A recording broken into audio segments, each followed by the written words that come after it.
여러분 이 어떤 단어가 하나 있는데 단어 중에 비참이라는 단어가 있습니다. 비참하다.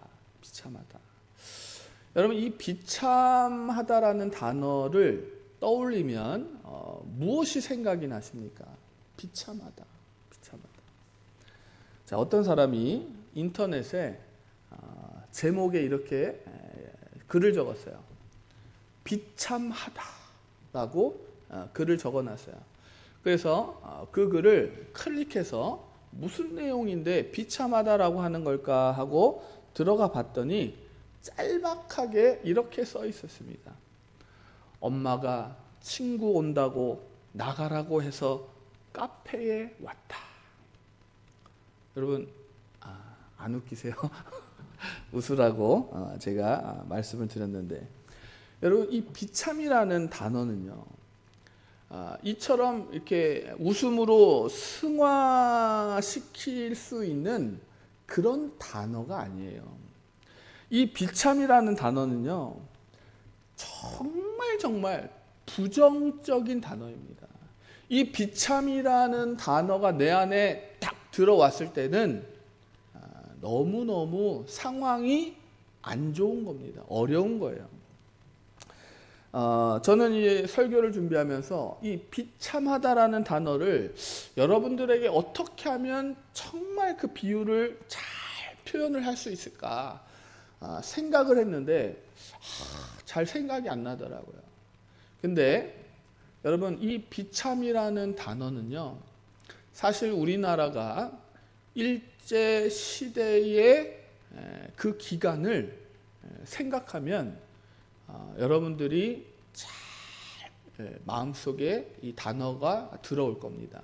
일제가 일본이 우리나라를 잠식을 했습니다. 우리나라의 주권을 빼앗고 우리나라의 언어도 빼앗고 문화재도 빼앗고 모든 것을 빼앗아서 자신의 식민지로 삼았어요. 자신의 노예로 삼은 거죠. 우리나라의 모든 자원을 일본이 수탈해 가고 사람의 목숨까지도 그들이 마음대로 했던 그 기간에 우리 대한민국 국민들은 정말 비참한 생활을 이어갈 수밖에 없었다라는 거예요. 그 당시에 먹을 것도 없었던 시절인데 일제의 그 군대의 식량을 채우기 위해서 일본의 군사들이 집집마다 다니면서 이 식량을 다 수탈해 갔다라는 거예요.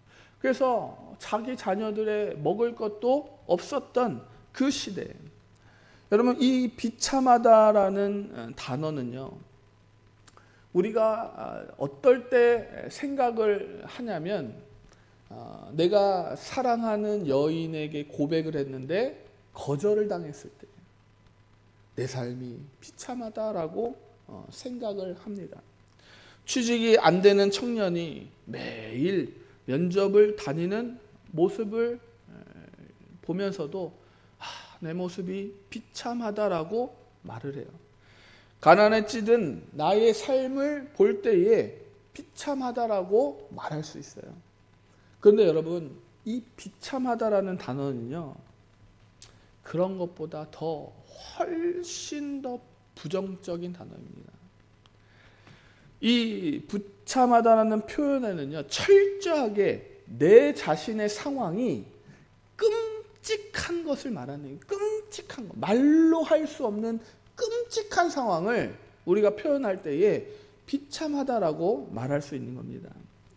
이 비참하다라는 단어를 표현하기에 적절한 상황이 오늘 본문 말씀에 나오는 이 38년 된 병자의 삶이에요. 여러분 38년 된 병자의 삶을 자세히 들여다보면요, 비참하기 이루 말할 수가 없습니다. 이 38년 된 병자의 삶은요, 그냥 비참하다라는 그 말에 표현이 가장 잘 어울리는 삶이에요. 그의 삶을 한번 잠깐 들여다보면 여러분, 그는요 38년 동안요 한 번도 일어난 적이 없습니다. 그의 삶은 늘 누워서 엎드려서 살아갔던 인생이라는 거예요. 그가 베데스다 연못의 전설을 의지하면서 물이 움직일 때를 기다리고 있었어요. 그런데 그 물이 움직이는 것을 보았는데 이 사람이 가장 먼저 들어가기 위해서 어떻게 가겠습니까? 기어서 가는 거예요. 기어서. 걸어갈 수가 없으니까 기어서 가는 겁니다. 그 사람의 삶의 비참함을 보여주는 거예요. 그런데 이 사람이 기어가니까, 여러분, 기어가는 사람이 걸어가는 사람을 이길 수가 있겠습니까? 걸어가는 사람이 뛰는 사람을 이길 수가 있겠습니까? 경쟁에서 상대가 되지 않는 거예요. 아무리 노력을 해도 이 사람의 삶이 나아질 수 있는 방법이 없는 거예요. 그래서 이 사람은 삶이 비참한 겁니다. 물이 움직일 때에 누구 한 명이라도 나와 친한 사람, 나를 사랑하는 사람이 와서 나를 들어서 그 물속에 던져주기만 한다면 얼마나 좋겠습니까? 그런데 그런 사람도 이 사람 주위에는 없었다는 거예요. 오직 철저하게 혼자 된 사람, 혼자서 기어서 생활하는 사람, 이 사람의 비참한 인생이에요.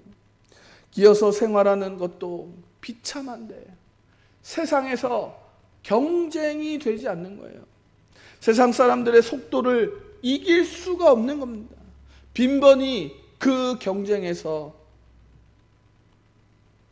떨어져서 다른 사람이 뛰어가는 것을 볼 수밖에 없는 그 사람, 그리고 그 상황을 타개할 수 있는 방법도 전무한 이 사람의 삶의 모습, 비참하다라는 말이 가장 잘 어울리는 사람의 모습입니다. 여러분, 38년 된 병자의 비참함은요, 이루 말할 수 없는, 생활 속에서 이루 말할 수 없는 거예요. 이 사람이 여러분 화장실을 갈 때 어떻게 갔겠습니까? 여러분 볼일을 볼 때 어떻게 볼일을 받겠어요? 여러분, 그 모든 상황이 이 사람의 삶의 질의 비참함을 나타낼 수밖에 없었던 거예요. 그 누가 이 사람을 도와주겠습니까? 여러분, 이 사람은 사람들과 만나서 정상적인 관계를 맺을 수가 없어요. 앉아 있을 수도 없습니다. 이 사람이 비참한 이유가 바로 이것이에요. 아무것도 할 수 있는 것이 없고 다른 사람들과 관계를 맺을 수도 없다는 것, 그리고 아무도 그 사람을 도와줄 사람이 없다라는 것, 이것이 그 사람의 비참함의 모습이었어요. 더군다나 베데스다 연못에서 다른 경쟁자들과는 절대로 이길 수 없는 그 상황이지만 이 사람이 38년 동안 그 경쟁을 포기하지 않았던 거예요. 왜? 포기할 수 없으니까. 이 사람이 내가 나을 수 있는 방법은 오직 이 베데스다 연못이 물이 움직일 때에 내가 들어가는 방법뿐임을 생각했기 때문에 그는 이 방법을 놓을 수도 없는 거예요. 그 상황이 너무 비참한 거죠. 무엇을 해도 되지 않는 그 사람의 삶의 모습. 여러분, 38년 된 병자의 모습은 비참함의 본 모습이에요. 성경은 모든 사람을 뭐라고 말합니까? 죄 아래에 비참한 상황에 놓여 있다라고 말합니다. 여러분, 그렇기 때문에 여러분 38년 된 병자의 삶의 비참함은 죄인 된 모습의 우리와 똑같은 모습이라고 생각하셔야 된다는 거예요.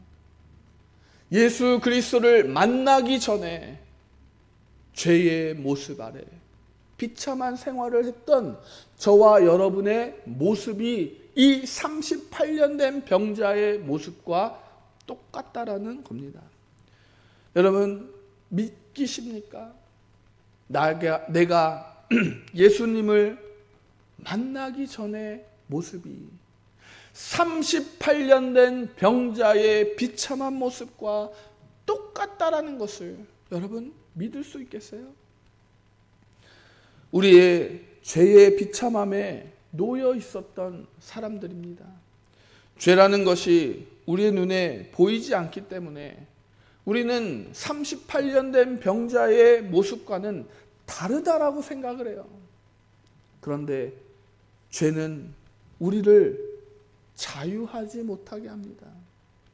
죄는 우리에게 죽음이라는 족쇄를 채워 벗어나지 못하게 하는 거예요. 인간 대부분은 죄라는 비참함을 잘 알지 못합니다. 그냥 죄를 지으면 그 죄를 벌을 받으면 되지. 뭐 이렇게 생각하고 그 죄가 뭐 어때서 뭐 죄를 짓는다고 뭐 내가 죽기라도 하는 것이야? 대수롭지 않게 여기는 사람들도 있어요. 그런데 여러분 죄의 비참함을 해결하려고 노력하지 않는 이유는 죄 아래에 죽음이라는 실체를 정확하게 모르기 때문에 그렇습니다. 무지해서 이 죄의 문제를 가볍게 여기는 거예요. 여러분 우리의 삶 속에서요, 저와 여러분이 지금 팔다리가 자유롭지 않습니까? 자유롭잖아요. 그런데 여러분 이 하반신만 마비됐다라고 한번 생각해 보시기 바랍니다. 여러분 하반신만 마비돼도요 우리의 삶의 질은 현격하게 떨어지게 될 것이라는 거예요.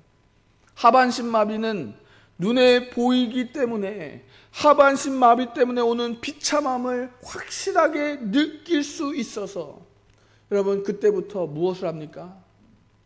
그에 대한 치료법을 찾으려고 하는 거예요.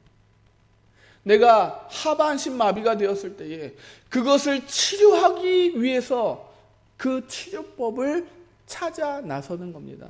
그런데 우리는 이 죄의 비참함을 굉장히 가볍게 여겨서 이 죄의 문제를 그냥 해결하려고 노력하지 않을 때가 있다는 거예요. 이 비참함을 깨닫지 못하기 때문에 그래요. 죄로 인한 비참함에 대해서는 내가 자유롭게 되지 못해서 죽음이 내 옆에 나의 족쇄를 채워놓고 나로 이리저리 끌고 가고 있음에도 그 비참함에서 벗어나려고 하지 않습니다. 왜? 눈에 보이지 않는다는 이유 때문에 그렇습니다. 대부분의 사람들은 나는 지금 육체적으로 잘 살고 있는데 그 죄가 무슨 상관이야 라고 생각하지만 여러분 영적으로는요 죄를 해결하지 못하면요 38년 된 병자가 우리의 비참한 모습과 동일한 모습이라고 생각하시면 된다는 거예요. 저와 여러분은 오늘 이 말씀을 읽으면서 우리의 죄의 비참함 아래 있는 모습을 생각하시기 바랍니다.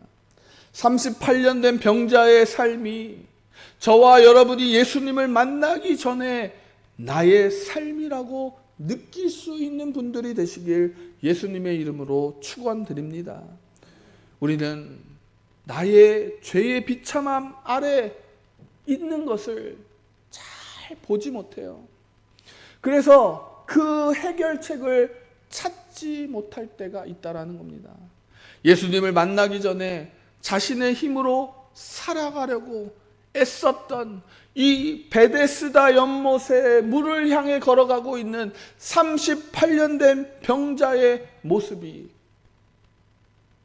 우리가 예수님을 모르고 살아가는 모습과 동일하다라는 겁니다. 그러나 번번이 이 38년 된 병자는 자신보다 빠른 경쟁자들을 만났고 내가 할 수 있는 일이 하나도 없어서 억울해하고 있어도 그 누구 한 명 그 사람을 도와줄 사람이 없다라는 것을 깨닫게 되면서 더욱더 이 한 가지 방법을 꼭 붙잡을 수밖에 없는 비참함을 가지고 있었던 거예요. 이 방법이 그 사람을 도와주지 못하고 해결할 수 없다라는 것을 알고 있으면서도 이 38년 된 병자는 이 방법을 놓을 수가 없는 거예요. 그래서 베데스다 연못에 38년 동안 그 물이 동하기를 계속해서 지켜보고 있었다라는 거예요. 여러분, 지금도 이 자리에 계신 분들 중에 여전히 내 힘으로 이 세상을 살아가려고 그 베데스다 연못을 향해 전진하고 있는 사람이 있습니까? 여러분, 내가 얼마나 비참한 사람이었는지를 마음 깊숙이 깨닫는다면 이제는 베데스다 연못이 아니라 예수님이 내민 손을 붙잡아야 할 때인 것이라는 거예요. 38년 된 병자는 예수님을 만났습니다. 예수님의 손을 잡았던 그가 그렇게 원했던 그 병고침의 은혜를 받게 되는 거예요. 자신이 죄 아래 있어 비참하다고 생각을 못하는 사람들은 여전히 베데스다 연못을 향해 기어가고 있는 거예요. 그러나 예수님의 손을 붙잡는 우리들은 예수님의 은혜로 우리의 죄의 문제가 해결되어짐을 깨닫는 자가 되시기를 예수님의 이름으로 축원드립니다. 그리스도인들에게 필요한 마음이 있습니다. 예수님을 믿는 자들에게는 예수님의 손을 잡을 수 있는 그 낮은 마음이 필요한 거예요. 낮은 마음. 여러분, 우리들 마음속에요, 내 힘으로 이 세상을 살아갈 수 있다라고 생각하는 분들, 베데스다 연못을 향해 기어가려고 경쟁을 통해서 내가 이기려고 하는 사람들은요, 예수님의 손을 뿌리칠 수밖에 없어요. 예수님의 손이 보이지 않을 수밖에 없습니다. 그러나 내 마음이 낮아지고 내 마음이 비참한 모습을 깊이 깨달았을 때 비로소 예수님이 우리에게 손을 내미시는 그 손을 붙잡을 수 있는 낮은 마음이 생기는 것입니다. 여러분, 우리의 비참함을 아는 낮은 마음이 있으면요, 예수님의 손을 붙잡게 되어 있어요. 여러분, 그런데 인간은요, 결코 낮아지려고 하지 않습니다. 여러분, 스스로 낮아지려고 하는 사람은 없어요. 오히려 자신의 힘으로 무엇을 이루려고 하고 굉장한 것을, 업적을 나타내려고 하는 그런 마음을 가진 게 인간의 본성입니다. 여러분, 찬송가 305장 아십니까? 305장. 여러분, 이 찬송가는요, 멜로디는 누가 만들었는지 몰라요. 전해져 내려오는 이 구전을 통해서 내려오는 멜로디입니다. 그런데 이 멜로디에 누군가가 가사를 붙였어요. 가사를. 그래서 이 찬송가 305장이 우리에게 불려지는 겁니다. 이 찬송가의 최초의 가사를 쓴 사람이 앞에 이렇게 썼습니다. 나 같은 비참한 자를 구원하다니. 이게 그 찬송가의 원래의 원 가사의 첫 구절이에요. 첫 구절. 나 같은 비참한 자를 구원하시다니. 우리나라 찬송가에는 나 같은 죄인 살리신이라고 번역을 했어요. 바로 Amazing Grace. 이 찬송가의 처음 원 가사가 나 같은 비참한 자를 구원하다니라는 가사입니다. 이 찬송가 한번 305장을 한번 펴보세요, 여러분. 찬송가 305장을 한번 펴보시기 바랍니다.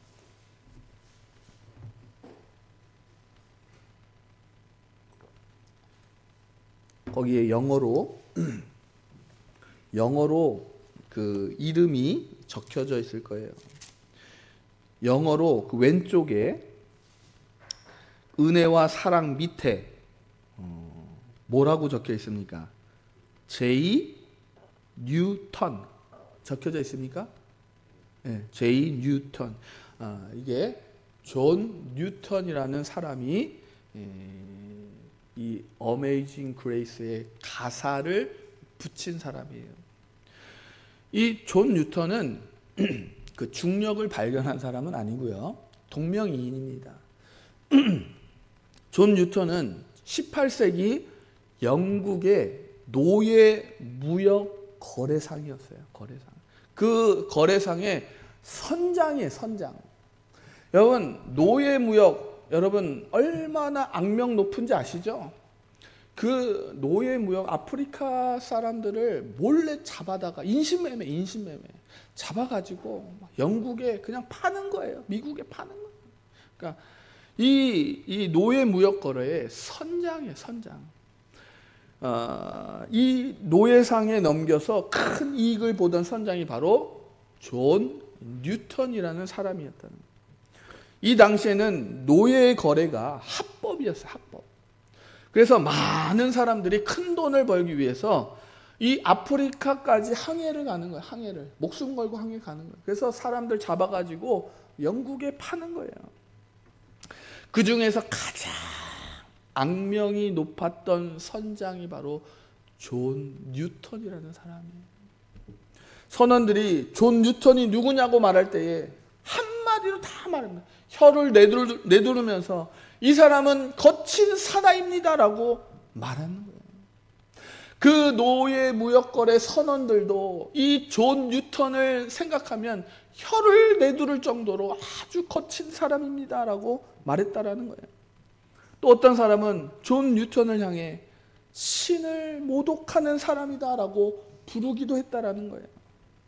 여러분, 존 뉴턴은요, 노예 무역 거래 선에서 선원에서 선장까지 올라간 사람입니다. 그래서 오랫동안 배를 탔어요. 노예를 실어 날랐습니다. 그때마다 그는 노예들을 흉폭하게 되었어요. 아주 잔인하게 되었어요. 그런데 이 존 뉴턴이 30살에 하나님 말씀에 회심을 합니다. 하나님 말씀에 자신의 죄를 회개해요. 그래서 이 카톨릭 사제가 됩니다. 그가 1772년 새해 설교를 준비하다가 자신의 그 노예 무역 거래 선원과 선장을 하면서 아주 잔인하게 했던 지난날을 참회하면서 시를 한 편 써요. 그게 바로 어메이징 그레이스 가사가 되는 겁니다. 한때 길을 잃었으나 이제 찾았고 눈이 멀었으나 이제는 보게 되었네. 이게 영어 가사의 찬송 어메이징 그레이스의 가사에 들어가는 거예요. 그런데 뉴턴은요, 이 사제가 되고도 24년 동안 자신이 노예 무역의 거래 선장이었던 것에 대해서 침묵을 하고, 이 당시에 영국에서 정말 활발하게 노예 무역이 거래됐던 그 모습을 보면서도 침묵합니다. 그리고 그는 1788년 마침내 노예 무역에 대한 자신의 삶을 공개적으로 대중 앞에서 회개하고 노예 무역의 참상을 세상에 고발하게 돼요. 그리고 그의 고백이 영국 노예 무역 폐지의 불을 지피게 되는 겁니다. 1807년에 가서야 영국은 노예무역 폐지를 법으로 통과시킵니다. 그리고 그 당시 82세 된 존 뉴턴이 숨을 거두면서 이렇게 마지막 유언을 남겨요. 저는 기억이 거의 사라졌지만 두 가지는 기억합니다. 하나는 내가 대단하고 비참한 죄인이었다는 것과 그리스도가 대단한 구원자라는 것, 이 두 가지는 똑똑히 기억합니다라고 마지막을 말하고 숨을 거두게 돼요. 존 뉴턴은 자신의 죄를 회개하면서 자신이 그 죄로 인해서 얼마나 비참한 상황에 있었던 사람이었는지를 죽을 때까지 기억하였고, 그 죄인을, 비참했던 죄인을 손을 내밀어 구원해 주신 분이 예수님이었다는 것 사실을 그는 잊지 않고 기억하고 있었다라는 겁니다. 저와 여러분도 존 뉴턴처럼 내가 얼마나 죄의 비참한 상황에 놓여 있었던 대단한 죄인이었는지를 잊지 마시기 바랍니다. 그리고 나를 구원하신 예수 그리스도의 놀라운 구원의 은혜를 잊지 마시기 바랍니다.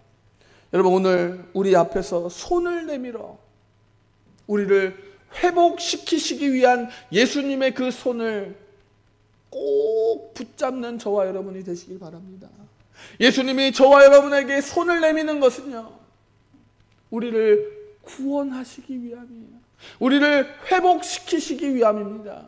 우리를 행복하게 하시기 위함이에요. 여러분, 비참함의 반대말이 뭐라고 생각하십니까?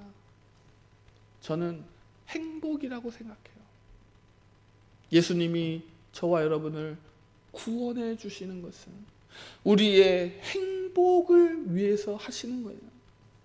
낮은 마음을 가지시기 바랍니다. 여러분이 얼마나 비참한 죄인이었는지를 깊이 예수님 앞에서 깨닫기를 바랍니다. 그럴 때에 비로소 예수님이 내민 손을 잡을 수 있게 되시기 바랍니다. 여러분, 하나님 앞에 예배드리는 거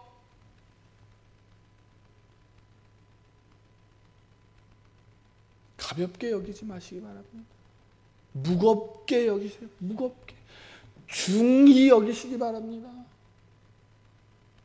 하나님의 은혜와 긍휼, 여러분 너무 많이 들었다고 그냥 한 귀로 듣고 한 귀로 흘리지 마시기 바랍니다. 여러분, 우리가 하나님의 은혜와 긍휼, 예수님의 사랑을 받기까지 하나님은 자신의 독생자 예수를 이 땅에 사람으로 보내시고 그 아들의 목숨을 우리의 대성물로 주셨다라는 거예요. 여러분, 예수님의 손을 붙잡은 분들께서는 예수님께서 그 다음에 하시는 말씀에 잘 기울이시기 바랍니다. 보라, 내가 나았으니 더 심한 것이 생기지 않게 다시는 죄를 범하지 말라. 여러분, 이 말씀은 우리들에게 이제 앞으로 너희들이 죄를 하나도 지어서는 안 된다, 이 말씀을 하시는 게 아니에요. 이 말씀은 다시는 우리가 죄를 지어서는 안 된다라는 것이 아니라 죄를 짓지 말라라고 하시는 이 말씀은 우리가 이제는 구원받은 자로서, 이제 우리가 회복된 자로서 새롭게 삶을 살아가라고 말씀하시는 거예요. 여러분, 예배를 드릴 때에 나의 그 죄의 비참한 상황에 있었던 나는 죽었고 예수 그리스도께서 나를 다시 살리셔서 내가 새롭게 되어 여기에서 하나님 앞에 예배드리는 내가 있다라고 생각해 보시기 바랍니다. 여러분, 이 예배가 어찌 그렇게 미지근할 수가 있겠습니까? 찬양을 드리는데 그냥 입만 뻥긋뻥긋 할 수가 있겠습니까? 다시는 죄를 짓지 말라는 말씀은 이제 구원받은 우리가 새롭게 살아갈 삶을 살아가라고 말씀하시는 거예요. 이제는 너의 힘으로 살아가려고 하지 말고 내가 내민 손을 붙잡고 나와 함께 살아가자라고 하시는 말씀이라는 거예요. 저와 여러분들에게 손을 내밀어 주셔서 우리를 도와주시는 예수 그리스도의 손을 잡으시는 저와 여러분이 되시길 예수님의 이름으로 축원드립니다. 사랑하는 성도 여러분, 저와 여러분은 우리의 죄의 비참함을 절실히 깨달을 때야 비로소 하나님의 은혜와 긍휼, 예수 그리스도의 십자가의 사랑이 감동으로 다가오고 중하게 다가오는 거예요. 대충 내가 들은 얘기, 내가 아는 이야기, 늘 말씀하시던 이야기 이렇게 들으면 하나님의 은혜와 긍휼은 가볍게 여겨져 내 귀를 통과하게 되어 있습니다. 우리의 죄는 예수님의 생명으로 갚아졌다라는 사실을 꼭 기억하시기 바랍니다. 나의 비참함을 절실히 알면 알수록 예수님의 십자가의 은혜는 저와 여러분의 삶 속에서 더 깊이, 더 높이, 더 넓게 기억하게 되고 알게 될 것입니다. 우리는 예수 그리스도의 구원의 은혜를 맛보았습니다. 예수님이 우리를 살려주신 그 은혜를 맛보았습니다. 한 번 맛본 그 은혜를 우리는 다시 한번 내팽개치지 않도록 우리의 삶이 새롭게 되어져야 한다라는 거예요. 말씀을 한 번 읽고 예수님의 은혜의 눈물을 흘려 회개했을 때 예수님의 사랑과 은혜를 안다고 생각하십니까? 천만의 말씀. 여러분, 성경의 말씀은요, 예수님의 사랑은요, 하나님의 은혜는요, 알면 알수록 그 깊이를 알 수 없는 게 바로 하나님의 사랑과 예수 그리스도의 은혜라는 거예요. 우리가 우주에 대해서 알면 알수록 모르는 것처럼 하나님의 사랑과 예수 그리스도의 은혜는 우리가 알면 알수록 더 깊어지는 것입니다. 여러분, 우리가 예수님의 은혜를 받는 자가 되시기를 바랍니다. 예수님의 사랑을 깊이 깨닫는 자가 되시기를 원합니다. 여러분, 예수님의 은혜와 사랑, 하나님의 긍휼과 자비는 우리가 알 수 없는 미지의 영역이에요. 저와 여러분이 예수님의 사랑을 안다, 하나님의 은혜를 안다라고 생각하는 건 대단히 착각한 겁니다. 저와 여러분이 예수님의 은혜를 더 깊이, 더 많이 아시기 위해 우리가 먼저 해야 될 것이 뭐냐? 저와 여러분의 죄의 비참함을 더 깊이 깨닫는 거예요. 그래야 예수님이 내민 손이 얼마나 소중한 것임을 깨달아 알게 되는 겁니다. 저와 여러분이 예수 그리스도의 그 은혜를 더 깊이 깨달아 알기를 예수님의 이름으로 축원드립니다. 우리 이 시간 한번